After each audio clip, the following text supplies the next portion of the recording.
Oui, alors là, je me sers donc, et nous allons finir avec le 2018.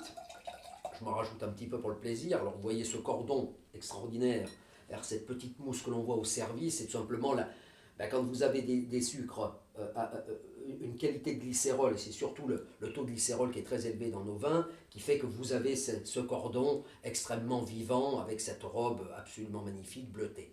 Alors, bon, là je suis fort, comme d'ailleurs pour 94 et 95, vous savez déjà de très beaux résultats, les vins sont déjà très appréciés, donc je ne vais pas rajouter à cela à l'emphase. Mais 2018, si vous voulez, c'est vrai qu'a beaucoup séduit tous les gastronomes, les critiques, parce qu'il a un fruité absolument immédiat, exubérant. Il est dans donc un style très très différent du 2017, comme le 17 était très différent du 16 et le 16 très différent du 15. Donc encore une fois, vous avez une variante nouvelle.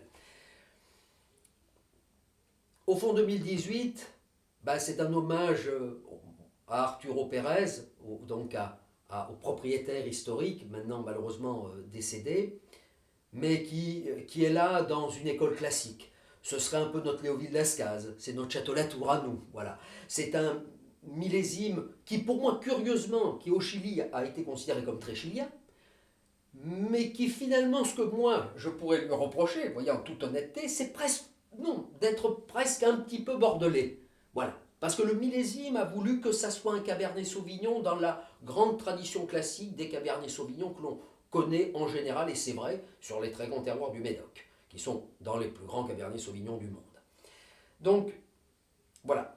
Alors, une grande bouteille de garde, comme d'ailleurs tous les Piedras Sagrada, il n'y a absolument aucun problème, mais quel que soit le millésime.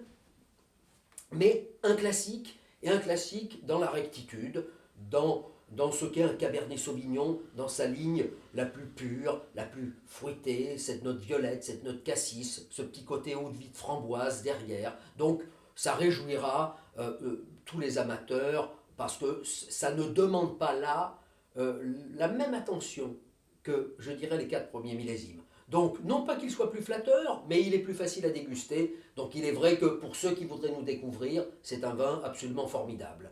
Mais je les engage à vraiment découvrir tous les millésimes, car ils auront à chaque fois le sentiment de ne pas goûter du tout le même vin, ce qui est la force d'un grand terroir.